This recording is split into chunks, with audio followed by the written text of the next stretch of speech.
Schedule 1 has absolutely taken the gaming community by storm. It came out of nowhere and just took over everything, man. How ironic, a video game about selling drugs has gotten everybody addicted. And it's everywhere that you turn, everywhere that you look. On all the feeds, just Schedule 1. I'll scroll down about 5 posts. Schedule 1 again. That's what was happening to me with Assassin's Creed Avowed, Dragon Age Veilguard, except the difference here is Schedule 1 is being shared organically and isn't being pushed me by ads. And a bunch of people that I like are saying it's really good. I think the AAA space, they are completely This is a sign of things to come, ladies and gentlemen.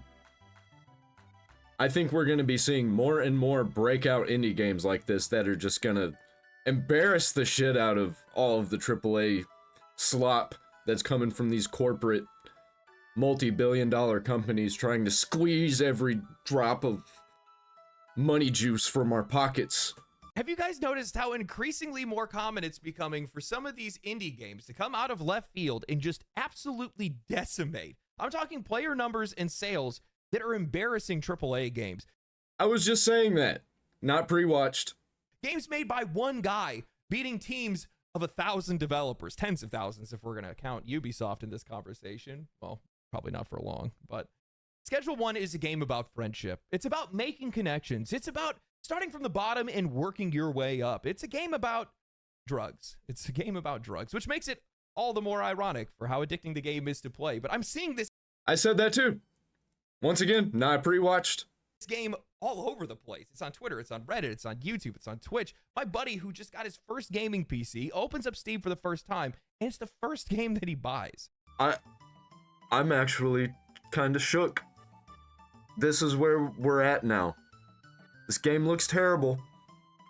It's really stupid. The things that you can do in it are really stupid. But it's the most fun that people have had in a long time. And I don't see this game going away soon because I've heard it's really big. There's a lot you can do. And it's just ridiculous fun. Games like Schedule 1 are becoming a problem because these games are beating out games that are spending hundreds of millions of dollars to make their games. They're doing it without any marketing. And worst of all, they're cutting out the middleman. You can't have that. Because once you start doing those kind of things, when you have that kind of freedom to create and you're reaching that kind of success, you're going to start to attract some unwanted attention. And that's exactly where Schedule 1 is today. Oh, of course they're going to try and shut it down. What are they trying to shut it down for? I heard something about copyright. So today what I want to do is I want to talk about the insane success of Schedule 1, my experience playing it, and why an industry that's ran by investors can't let games like this exist. Schedule 1 released 2 weeks ago, and within days, it had already climbed the Steam charts. As of recording this video, it is #1 top seller on Steam. It is #4 for concurrent players, and it recently hit a peak of over 450,000 concurrent players. That's what Assassin's Creed was supposed to be. That's what Avowed was supposed to be. That's what all of these games were supposed to be. And there was so much cope. So much cope. This is what a successful game looks like. Actually, that's not even true, because isn't this just on Steam? It's not anywhere else. And now averaging 340,000 concurrent players per day. It's currently outperforming Path of Exile, which just released new content, edging out Monster Hunter Wilds after its first title update, and it's completely humiliating the quadruple A spectacle that is Assassin's Creed Shadows. Schedule 1 is another entry in what is becoming... I bet Assassin's Creed Shadows has the same numbers as Schedule 1, but on all the platforms combined. Becoming an increasingly common trend, indie developers releasing games with little to no marketing and watching them explode across the internet. Think Undertale, Stardew Valley, Vampire Survivors, Valheim, Palworld, Balatro. Games made by a single developer or a tiny team delivering exactly what players have been missing and absolutely dominating the charts. The game was developed... That's exactly how I'm seeing this game. I'm seeing this as one of those crazy indie titles that's going to end up spawning a bunch of games that are going to be trying to copy the vibe, trying to ride the wave, which is also ironic, considering how this is a game based on selling drugs. By Tyler, an independent developer out of Sydney, Australia, working under the name Tyler's Video Game Studio. I laugh every single time I read that. Tyler handled nearly every aspect of the game himself, designing the game, programming it, systems, and the art, but he had some help with collaborators like Kay Sewell, who's the one that composed the game's catchy soundtrack. Seriously, I've been jamming that music in the background while I've been writing now, and Cody 2, who created some of the game's graffiti. Now, despite its niche, the game has resonated with an enormous audience, and I think part of that has to do with the genre. Schedule 1, at its core, is just a crafting sim. You start with nothing and you work your way up through progressively more complex crafting systems, increasing your wealth, unlocking more neighborhoods, and expanding your influence. It's a familiar loop, or one that I've definitely hooked myself on. It's Subnautica for degenerates. Or at least people who want to pretend to be a degenerate. Should I buy this game? I should probably buy this game. On quite a lot with games like Terraria, Valheim, Enshrouded, or Minecraft, but Schedule 1's twist is the plot. You're essentially a small-time dealer growing your own product, refining it, selling it, and building out a crew to be able to help you scale out. Hey, I've done that before IRL. Not on the level this guy's on. I got to the point where there was a giant grow up, and I was like, nope, you know what, I'm out. I'm not looking to be part of the cartel. I've personally sunk over 50 hours into the game now, and I've nearly unlocked everything short of the final neighborhood. And I'm completely sold. I keep playing the game every chance that I get. I love games like this, open-ended crafting sims where you get to define the pace yourself, experiment with systems, and you get to feel like your time that you're investing into the game directly translates to actual growth within that game. You can be methodical, you can squeeze every little bit of value out of all of your resources, or you can brute force your way through, scaling up as fast as possible. Hell, you can even automate the entire process, so the game basically just plays itself.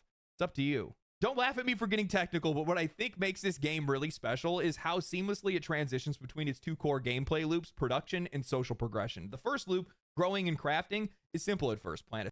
This kind of reminds me of Project Zomboid, which is a game that I love, and it has a very, very deep crafting system, and it has a bunch of random cool stuff in it that you can do. But that game's a lot more serious than this one. It takes itself seriously most of the time, and it's incredibly difficult. This one seems like easy going.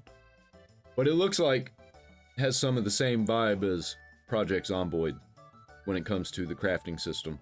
Seed, water it, harvest the flower, but over time you start to get access to additives, fertilizers, environmental controls, and scalable infrastructure. Every plant then has its own unique traits, cost, potency, NPC demand. Then comes in the mixing system where you can start to enhance products with different effects, like making NPCs shoot out lightning, walk around on clouds, or turn them into aliens or zombies. It's ridiculous, but it serves a purpose to increase the product's price and its appeal to your customers. I found myself lost here for hours experimenting with different mixtures and different orders of those mixtures and different effects that they could have, and now I have an 8-buff recipe, completely automated, and it's listing the product for over $1,000. This is a game that could only be made for PC. This is not a game that I could see releasing on, like, the Nintendo Switch. That feels good. Which then that brings me to the game's second loop, networking. And as your operation grows, you start to target different specific NPCs based on their preferences. You start to build rapport, earn trust, unlock new customers, recruit new crew members, and eventually get access to new suppliers. They're going to boost your overall Definitely not a game for Game Pass operation. It's a system that blends an emergent strategy with good old-fashioned trial and error, and it's surprisingly deep. Look, I'll be honest with you guys, I completely assumed that this game's popularity was mostly due to its shock value. It's not every day that you see a game about selling powder and flour to cartoon NPCs become a top seller, but the longer I played, the more I realized how satisfying all of its core systems really are. It's not just the subject matter, it's how involved you are in the process. And honestly, I think that's something that a lot of modern games have largely forgotten. In a lot of ways, the game actually reminds me of all the things that I really loved about Kingdom Come Deliverance, which is a crazy comparison to make when you think about it. But when you're crafting a potion in that game, you're picking the herbs, you're grinding them manually, you're boiling them, you're maximizing your yield based on real input, you're smithing swords with a hammer and timing it perfectly, you're controlling the temperature, you're properly sharpening weapons. This game makes you feel like you're doing that sort of work. Schedule 1, despite its goofy presentation, accomplishes something very similar here. I think GTA Online did this to us. The person who probably the person who made this game played a lot of GTA Online. Did a lot of the drug selling business. You're adding ingredients, you're testing combinations, you're watching the effects, packaging your own product, and you're hitting the streets to make sales. The feedback loop is immediate and immersive, and it's not about watching a progress bar, it's about feeling like you're actually earning something by doing it. And it never loses its charm. The art style... Was that crack? Was that crack cocaine? It definitely wasn't marijuana. I'll tell you that. Is crude in a deliberate way, full of absurd and surreal-looking NPCs with exaggerated animations. You're hiding in dumpsters. The game's fastest vehicle is a golden... You know, we don't get enough absurd video games anymore. We used to get a lot of absurd video games. I think the last time we actually got an absurd video game that really hit the masses was that Neighbor game. That's the only one that comes to mind. I guess Among Us was kind of like that. That was like a hit during COVID, and there wasn't really much to that game. We haven't really got a big AA or AAA game with absurd stuff in it. It's all been kind of like hyper realistic and adventure RPG light. I just want a good, stupid cartoon game, man. Where the story doesn't really have to make sense. And it's just fun to play. Not preachy at all. Doesn't have to have anything to do with anything that's going on in real life. Skateboard, and you're brewing concoctions that warp the laws of nature itself. But underneath all of that madness is a tight, responsive, and deeply satisfying gameplay loop. You're laughing 1 minute, and you're planning your expansion strategy the next. I love that every system feeds into one another. Want to automate your production? Well, you're going to need to build out, buy some infrastructure, and hire some employees. Want to scale up quickly? Well, you're going to need to build rep with your suppliers to be able to make more product. Want to maximize your profit? Well, you're going to need to mix with precision and cater to customer demand. Yet, at the exact same time, you can ignore all of that if you want, but if you want to dive in, you're rewarded for it. There's a surprising amount of freedom in how you approach everything. You can have your crew pushing your product while you're the one that's focusing on crafting. You can work solo and micromanage every step. You can run your empire in real time during the day and then focus on restocking and production at night. The game never really forces you into one particular play style, but everything feels intuitive enough that you always feel like you're making some sort of progress. I think what Schedule 1 proves, yet again in this case, especially when it comes to these indie games, is that the gap between indie and AAA has never been wider. I mean, I never take the time to analyze or even notice these kind of things. You see, it's got me wanting to buy this game. I don't usually buy new games that are popular and trending that everybody's talking about, but this seems like a game that I would actually enjoy because I like these survival crafting games. I like management games. Kind of like tycoon type games, game dev tycoon. It's giving me those kinds of vibes. It's like game dev tycoon mixed with Subnautica, mixed with Sims. I don't know. A little bit of GTA thrown in there. I really don't like AAA games most of the time. If they even exist in AAA games, their games are so bloated, overproduced, obsessed with cutscenes and cinematic presentation, often to the detriment of the actual experience. Schedule 1 is the opposite, and I love games like this. So do the players. That's obvious enough. It's lean, it's focused, it's gameplay first, and it works because it never forgets what players are actually here for, to play. Schedule 1 only costs $20. It delivers potentially hundreds of hours of content. I think developers have forgotten that games are supposed to be fun to play, and they're not just like money-making machines. Money printer go brr. If everything is trying to nickel and dime you, everywhere you turn, every single game trying to squeeze as much money as they can out of you, everything's got a battle pass, everything's got microtransactions, skins, some of them got loot boxes. Hey, check out this deal, 25% off, you get 3 charms and a skin pack. And also 200 of our premium currency to spend on whatever you want. Everything costs 129 currency that you can buy, so you'll have some left over. The only way to make that an even number again is to buy more. You'll never hit 0, you'll always have a little bit in every single game. And they're all 7 out of 10 games, even if you take the monetization out of it. So what's the point? There are thousands of games that I have yet to play. And unlucky for the AAA games, I love old games. Super Nintendo, PlayStation 1, PlayStation 2, those are my favorite 3 consoles of all time. If you throw handhelds in there, man, it'd look even worse for the AAA companies. Strong systems, tons of replay value, and a surprising amount of multiplayer depth. It didn't need a cinematic trailer. It didn't need a live action ad campaign. It didn't need pre-order bonuses or influencer hype. It just needed to be good, and that was enough. This is going to sound ridiculous. I'm trying to think of the best way to be able to... Yeah, this game really came out of nowhere. Nobody saw this coming. There was no marketing, no social media posts, and all of a sudden one day, just boom, this game was everywhere. Explain it. The graffiti on the wall is oddly relatable.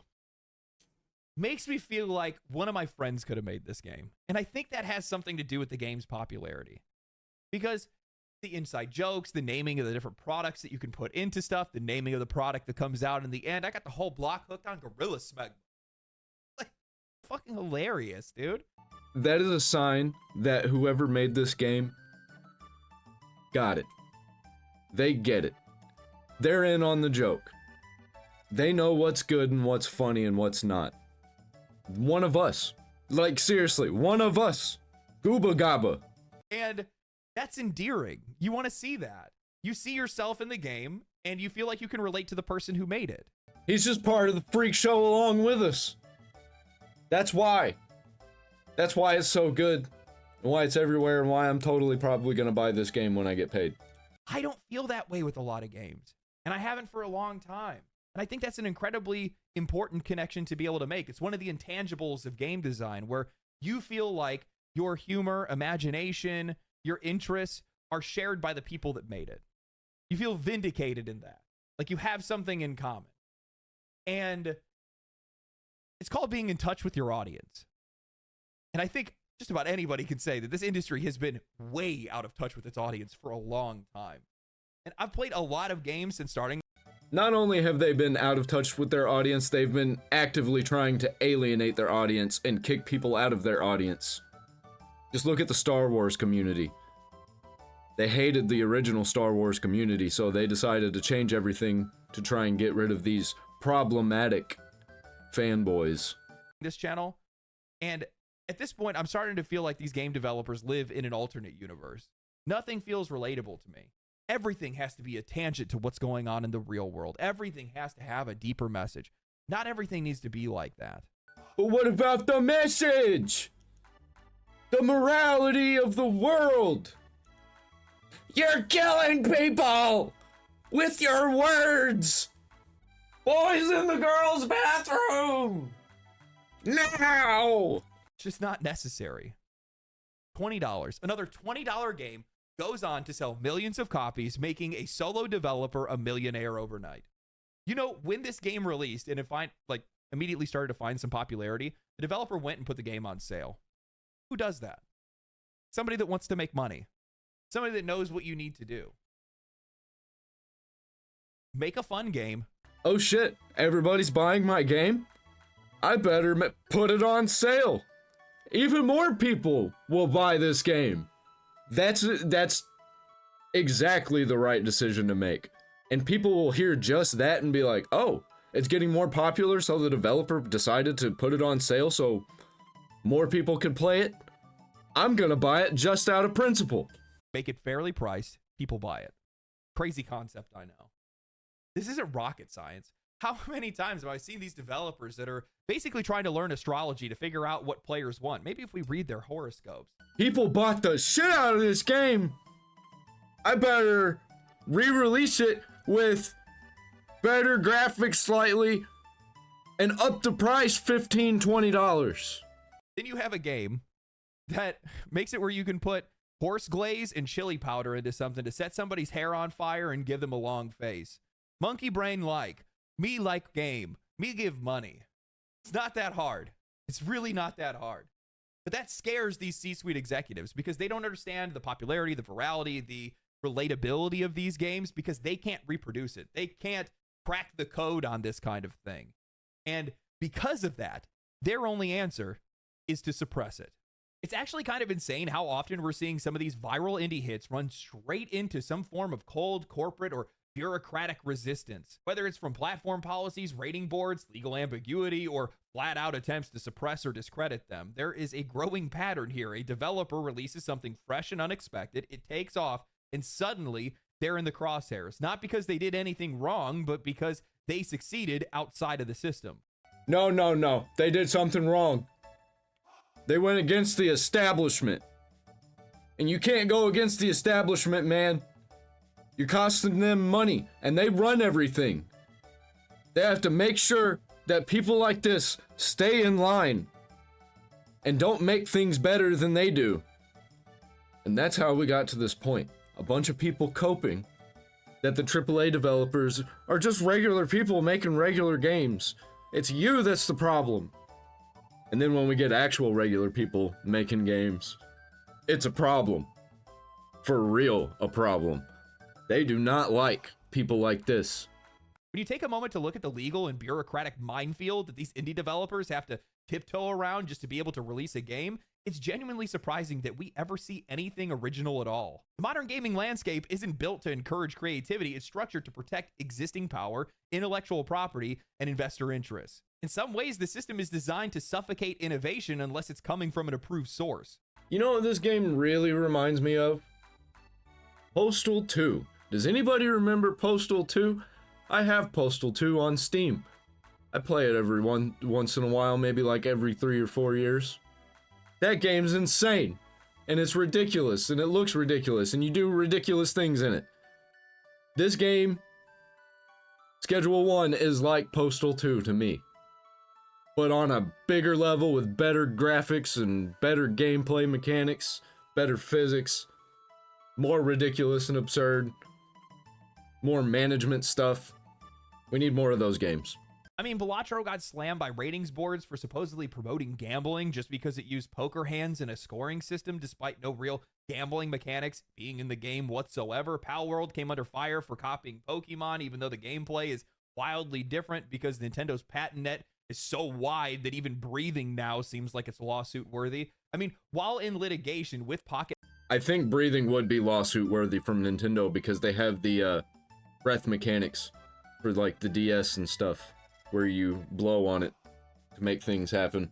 Nintendo is still trying to file new patents to retroactively catch them on. It's reaching a point where making a game that even feels familiar or is using visual shorthand that players understand can get you pulled from storefronts and buried in lawsuits. Now we have Schedule 1 going through the same mess, originally reported on by Andrew Heighton of Insider Gaming in an article titled Schedule 1 being investigated for IP copyright infringement claims. They write, evidence on the investigation surfaced on a website, Pab Business, featuring a document entitled Movie Games Essay 17-2025, Decision to Commence Investigation Against the Creators of Schedule 1 Production for claims regarding the infringement of the issuer's IP and related to committing an act of unfair competition against it.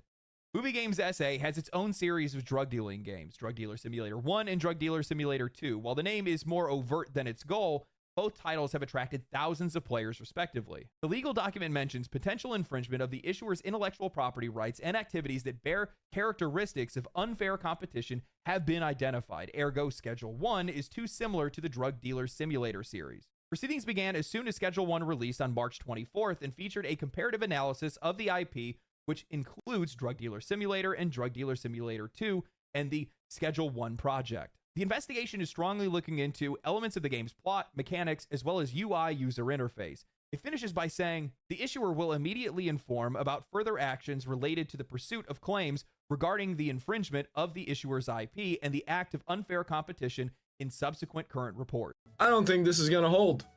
I think the community is going to push back so hard against those games that it's just going to turn right back around and they're slapping themselves instead of slapping Schedule 1. This was a bad move.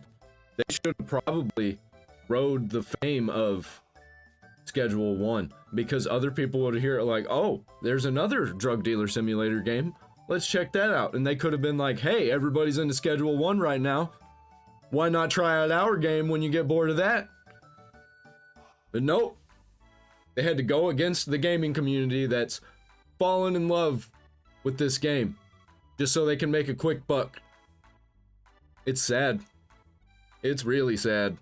Yeah, I'm going to take a wild guess here and say the unfair competition they're referring to is the part where Drug Dealer Simulator 1 and 2 combined couldn't even crack 20,000 players, while Schedule 1 is one of the most talked about and played games on Steam right now. At least with Nintendo and Palworld, you could kind of see where that lawsuit was coming from. The creature designs, the ball throwing mechanics, they were all surface level elements that were echoing Pokemon. Even with Temtem, they got out of the way of Nintendo by making sure they were using cards instead of balls. But this investigation against Schedule 1 feels completely out of pocket. It's not just a stretch, it's embarrassing that they're even trying. I've taken the time to check it out, and Schedule 1 doesn't really share anything structurally significant with their games whatsoever. The crafting, the progression loops, the interface, the tone, it's all completely different. To be honest, Ubisoft has a stronger claim against them ripping off a Far Cry than they do against Schedule 1. In their games, you start off as a low-level pusher working for somebody else, then slowly build out your own operation. It leans way harder into weighing product, micromanaging dead drops. Is that what this game is that it's showing? Because it doesn't look fun. It looks very, very generic. It looks like they tried to make a AAA style game, but with these mechanics and trying to be like serious about it. That's what that's the vibe it gives off to me. And that's just not the vibe that I want to play. Dodging rival gangs and ferrying shipments across different islands. It's less of a game and more of a chore simulator. Sure, they both have similar themes, but if having drugs as your premise is going to be the trigger for legal action, by that logic, are they going to go after Breaking Bad next? Or like Weed Tycoon? What is that what it's called? Something like that on the Play Store? That Cheech and Chong game? After news of the investigation broke, media outlets jumped the gun and ran with headlines saying that Schedule 1 was facing an active lawsuit. The internet then did what it does best. Players flooded Drug Dealer Simulator 1 and 2 with negative reviews, dragging the game into a storm that they weren't ready for. In response to this, the developers posted a statement on Steam clarifying the situation. To paraphrase a little bit, they're saying that there is no lawsuit, that they're not trying to shut down Schedule 1, and the investigation was only launched after repeated comparisons between the two games raised concerns. Since Movie Games SA is a publicly traded company, they claim that they are legally obligated to investigate potential infringement and disclose it through proper stock market channels. I mean, I guess that is technically true, because if you don't protect your IP, then you lose it. I think that's a stipulation with copyright law. Like, if you don't use it, you lose it. So if you don't try and defend it, even at the with the smallest amount of stuff, good thing. Because if they were trying to sue this lone indie developer as a publicly traded company, that would not have gone so well. They're probably already a penny stock company. I don't even know. ESPI. The media then picked it up from there, and the story spiraled out of control. They also then clarified, saying that the developer of Drug Dealer Simulator, Byte Runners, isn't involved at all. It's strictly a publisher-level decision. The post then closes with them insisting that there is no bad blood and that they even sent Schedule 1's developer best wishes before the game blew up. But whether it's legal obligation or damage control, it's clear that this isn't the kind of attention that they were expecting. And this is where things get really weird for me, because there was a second response, and this time it was from the actual developers at Byte Runners, where I think the first response was actually written by their publisher, and it's kind of a plot twist. In a statement that they posted on Twitter, Rafal, the CEO and developer of the Drug Dealer Simulator series, basically said, "We had no idea that this was happening." According to him, the development team wasn't informed of the investigation at all, and they only found out when the story blew up online, claiming that they were just as blindsided as everyone else. He writes, "In light of the recent Movie Games versus Schedule 1 legal investigation controversy, I would like to state that we, Byte Runners, the development studio behind Drug Dealer Simulator series, do not have any ill intentions towards neither Schedule 1, TVGS, or the game community. Actions taken by our publisher, Movie Games SA, are a part of an internal policy and business interest." That makes me want to play your game less. Because your gaming company is basically run by Satan, by corporations, trying to squeeze as much money out of the market as they can so they can make more money for the investors. And that's all that your game is doing, is just putting more money into investor pockets. Which we have no influence over. We were not informed of their plans and were also surprised by this course of action. We are currently in talks with Movie Games on this matter. For now, we do not want to publicly neither condone nor approve of the actions before these talks have come to any conclusions. I think basically this dude is saying we don't know if it's good or bad for us yet, so we need to wait to figure it out. We would like to ask everyone on both DDS and Schedule 1 communities to be patient and not spread unnecessary negativity or misinformation. Well, they're already gonna do that. And I don't think it's gonna be misinformation. And I don't think the negativity is gonna be unnecessary. Because fuck corporations, fuck lawsuits when it comes to stuff like this, and fuck this whole situation. We congratulate the success of Schedule 1 to TVGS and would like every gamer to enjoy and support any game they choose. Our main focus as the dev team is improving the DDS IP, which also includes learning on the Schedule 1 massive success and its and our community feedback on it. All we ask for now is your understanding. The tone here couldn't be any more different from the original Steam post, where the publisher had framed the investigation as a necessary legal procedure. The developer comes off as almost embarrassed by the entire thing. Then they go out of their way to distance themselves from the publisher's actions, saying that they don't condone or approve of anything yet? What does that even mean? And now they're just waiting for internal talks? I'm just going to go with my gut here and say they didn't expect the backlash to be this bad. There is no chance, there is no way that you are going to convince me that your publisher, without any communication, suddenly launched a legal investigation on your behalf using your game as a basis without you knowing anything about it. People are playing that game instead of our game. Why does this game got 400,000 players and we don't? They're doing the same thing as us. We better sue them. That's what it probably sounds like behind closed doors. That is not how legal prep works. To even begin an investigation like this, you need access to build files, source assets, system documentation, something from the development team to be able to make the comparisons necessary for a legitimate IP case. So either you were involved and now you're walking it back, or your publisher went rogue and dragged you into a legal case without any warning and snuck into your office and stole the files. And both of those things are fucking stupid. It makes me not want to play your game. It already didn't look fun. Neither one of those look very good. And even if for whatever reason Byte Runners wasn't involved in this decision, I'm sorry, this is what comes with the territory when you sign up with a publisher. Tyler didn't. He developed and published Schedule 1 himself. Every decision he makes, every success or controversy, it's all on him. But once you hand over the reins to a publisher, you are also signing up for all of their baggage, the legal departments, the investor meetings, the risk management, the corporate damage control. You don't get to opt out when it gets uncomfortable. And the claim that the investigation was already in motion before the game took off, total bullshit. The investigation was formally initiated on April 3rd. Schedule 1 launched on March 24th, and by the 30th, it had already hit. It launched on March 24th. How long has it been popular? How long did it take to get popular? Like 2 weeks? Because I only started hearing about this a few days ago. Over 400,000 concurrent players. This wasn't some long-planned legal strategy. Otherwise, why would you guys have sent them a congratulations email? It was a knee-jerk response to getting blown out of the water. I don't know about you guys, but from where I'm sitting, this looks like a textbook case of a publisher, and more likely their board of directors and shareholders panicking over the fact that the game that they backed didn't deliver, while a solo developer just ate their lunch in broad daylight. So that seems to be happening quite a lot when it comes to these corporate slop pushers.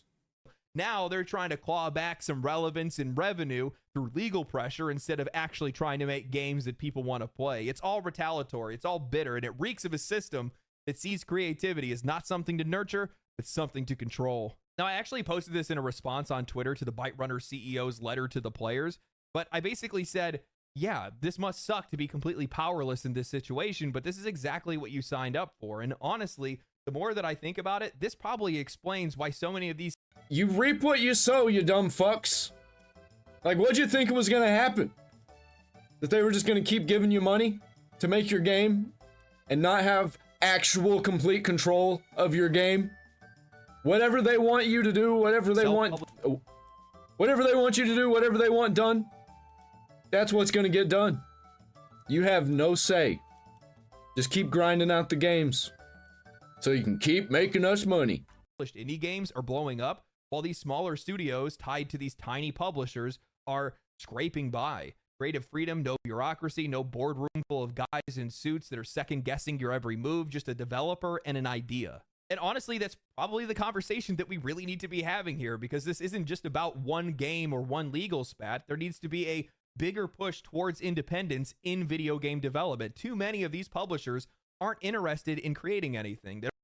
So many people are talking about this, and the conversation keeps getting wider and wider and wider. More and more people are talking about, I'm done with AAA. I'm playing older games now. I'm going back to retro. I'm playing indie games.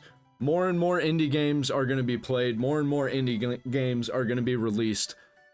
And just going to absolutely embarrass every AAA developer and every AA developer that's owned by corporations. It's funny when you don't make money your main focus. You end up making money. If you thrive on creativity, you end up becoming what the devil wants to become himself. And it's glorious. They reap what they sow.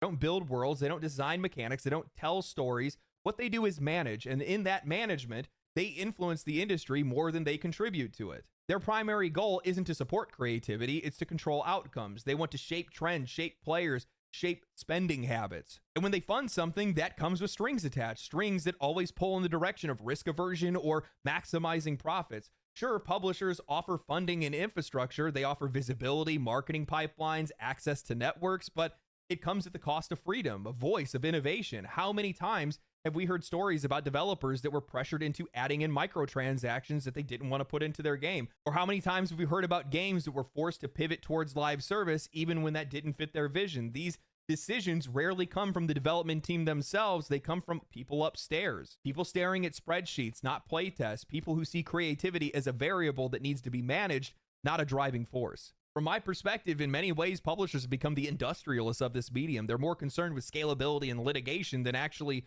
making games themselves. They commodify everything about the creative process. They strip out the rough edges, the weird ideas, the risk, and replace them with something that fits into their monetization model of the moment. And then they sit back wondering why none of these games are resonating, why they're failing to meet their sales targets. It's not the players that are the problem. It's not the developers that are the problem. It's the layer that's in between, the suits that are trying to systemize everything that's not meant to be a system in the first place. And the more games that we see, like Schedule 1, that are succeeding without them, the more obvious that becomes. You know, I think a lot of these publishers and executives that are running these companies are the biggest barrier to creativity and success for the vast majority of these developers. They don't outright build anything themselves. I agree, but also in a lot of cases, such as when it comes to Dragon Age Veilguard, Avowed, Concord, Forspoken, the developers are also the problem. It's usually the ones at the top. There are a lot still that are at the bottom of the development chain that are just insane. They're all insane. Drama club nerds. And not the good kind. The kind that were bullied in high school and never got over it. They never grew up. They're still 14 years old in a 32-year-old's body. They just go out of their way to try to control it or squash it if it threatens their margins in any way. And that sucks. Not just for us, the players, but also for the people that are making these games. I mean, like, patent laws in general in the video game ecosystem just don't make any sense whatsoever. All these layers of red tape for something that just shouldn't be there in the first place. Even if a developer isn't trying to copy something, they're just going to ignore it or try not to be anything like it just out of the implicit threat that comes from legal action. They just stay away from it. That's why we sit back and wonder why we haven't seen a game like this again. Why we haven't seen a game that uses a similar system to the Nemesis system, which is an incredible system for games, but you can't use that. You can't use that for games. They haven't used it. Not till 2035. I bet they'll release a game in like 2033 that uses the Nemesis system, and it's going to be garbage slop. Or that, or whatever it might be. You know, in theory, publishers are supposed to be there to be able to make things easier for developers. They're supposed to be able to take care of all the noise, and then developers just focus on doing what they do best, making video games, and that's about it. But But now the publishers are just trying to make everybody money. You want to make money, don't you? Everybody wants to make money. Money is the fountain that solves all of your problems. The minute that you start handing over all of that power, all of a sudden you find out that you don't really get to make a whole lot of decisions on your own anymore. That's what's happened to some of these people. When you get in bed with these guys, this is the end result of that. They go out and attack your competition. How does that feel? I can't imagine that feels very good. These guys are creatives. They want to make games. They want other people to be inspired by their work and make games of their own. And now you have to sit back and watch what happens. I'm sorry, man, but you're not innocent in that. And, you know, we feel the effects of it too, without a doubt. We still get some great games, but at the exact same time, I mean, I've had a really weird feeling that things have just kind of felt samey for a really long time. Yeah, especially with every single game developer using Unreal Engine now. All the remakes using Unreal Engine. How many AAA games aren't using Unreal Engine? How many AA games aren't using Unreal Engine? Even indie games. But I can give them a pass. Very samey, very safe in a lot of cases. And I think that comes from the fact that, you know, if any game tries to make a game like Pokemon, they're going to get scared away, or they're going to get sued into oblivion. So many mechanics. I mean, look at the way that Nintendo has litigated and patented just about everything. Sony's been doing the same thing. Look at WB Games and the Nemesis system. Something that would revolutionize RPGs, and we'll never see it.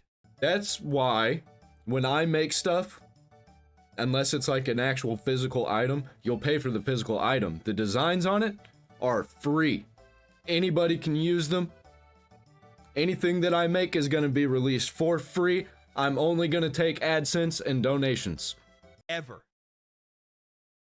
There's such a poison to this industry. It's insane. And you look around and notice almost every single one of these breakout hits have always been self-published. And in some cases where these developers did go through a publisher, the only reason they did that was to be able to protect their identity. There needs to be more options for that. That needs to be nurtured and taken care of. There needs to be more developers that are making games themselves, publishing games themselves, and there needs to be an easier way for these guys to get onto platforms without the need of a publisher. There is. It's called Steam. You pay $100 and you're on. There's already ways for them. You don't even need publishers anymore. Sure, for like legal and patent and stuff like that, hire a lawyer, man. Why are you handing away all of your profit and all of your control to a bunch of people that don't want to have anything to do with the creative process whatsoever? Most of them don't even play video games. You might get them play like 1 or 2 a year. But the rest of the time, they're partying. They're on the beach. They're watching Rings of Power on Amazon and talking about how good it is, even though it's not. That's just the kind of slop that they like. And real people don't like slop. They just eat it because they have to, because it's there, and it's the only thing they can get without working too hard for it. And that's exactly what these kinds of people want. They don't want you looking around. They want you to stay glued and fixated to what they feed you. Don't eat their food over there. I know it sounds better, but it's poison, trust me. Everybody over there is a racist. If you go over there, that makes you a racist too. It just doesn't make any sense. You can promote your games online with no problem. Balatro had next to no marketing whatsoever. Schedule 1 had next to no marketing whatsoever. Valheim had no marketing whatsoever. There's so many more examples that I could give of games that never had an ad or a commercial or anything like that. They were just on Steam. People played it. People liked it. Spread by word of mouth. Fair price, good game. People go buy it. One of my favorite games of all time I'm playing right now on my gaming channel, link down there in the description by the way, is Stardew Valley. There was like no marketing for that game. Also Terraria. I've played a lot of Terraria on both of my channels that I'm currently running right now. There was no marketing for those games whatsoever. Some of the greatest games I've ever played. Most hours I've put into games. It's up there in the top 10 for me. As far as it needs to go. That's what needs to happen. We need more of it. And I want that to be a big focus. I think Steam is the leader in that. Steam's definitely the one that's been pushing and helping a lot of these indie developers be able to find their legs in the industry. And I appreciate that. I think everybody does. There's a lot of games that we would have never had if it wasn't for Steam. So, thank God for Gavin. Anyway, I hope you guys enjoyed the video. If you guys did enjoy the video, like the video, subscribe to the channel, comment down below, share the video to your friends, share it on social media. Come watch me on Twitch. I've got his channel linked down there in the description if you want to check him out. It's Legendary Drops. And he's right about literally everything that he said in this video. I don't see how AAA stays ahead for very long. We're gonna have like breakout AAA studios now, where we're gonna have like AAA studios who get it and just make money every single time. GTA, I don't see that one staying at the top for much longer. GTA 6 might break some records bigger than GTA 5 did, but there's only so much success that you can even grab. There's not that many people in the world who play video games. What they're looking for is all of those people who are gonna play GTA 6 to get it all at once right at the beginning. That's what they're wanting. That's not what made GTA 5 successful. It was the over time, more and more people getting on board as people hopped off. These AAA companies keep trying to navigate where the next dollar is, where they can get the most money, squeeze the most money out of everybody, even if it is a shit product, as long as it can sell and generate them money. As long as the whales can keep paying for the microtransactions, it doesn't matter if everybody else hates it. Not for long. EU's going after premium currency and microtransactions and things. Clock is ticking. Tick tock, tick tock. Literally, the app TikTok. I'll see you in the next one.